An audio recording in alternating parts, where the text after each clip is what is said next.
ડીસા શહેર ઉત્તર પોલીસે વારંવાર ગુનાઓ આચરી આતંક મચાવનાર આરોપીને 2 વર્ષ માટે તડીપાર કર્યો છે। ડીસાના બેકરી કુવા વહોળા વિસ્તારમાં રહેતો મહેશ ઉર્ફે ટકો શામળભાઈ લુહાર નામનો યુવક છેલ્લા ઘણા સમયથી અવારનવાર ગુનાઓ આચરતો હતો અને તેના પર અત્યાર સુધી ગરફોડ, ચોરી, રાયોટિંગ અને જાહેરમાં મારામારી સહિતના 6 જેટલા ગુનાઓ નોંધાયા હતા।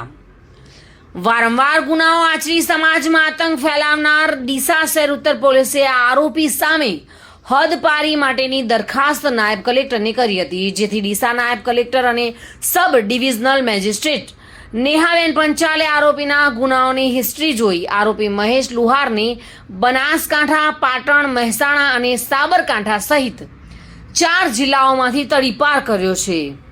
ડીસા શહેર ઉત્તર પીઆઈ VM ચૌધરીના આવ્યા બાદ તેમના પોલીસ મથકની હદમાંથી અવારનવાર ગુનાઓ આચરી પ્રજામાં ભય ફેલાવનાર અત્યાર સુધીમાં કુલ 3 આરોપીઓને તડીપાર કર્યા છે।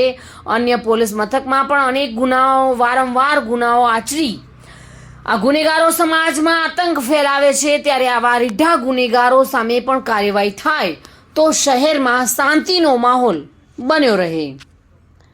Reena Parmar, today news, Gujarati.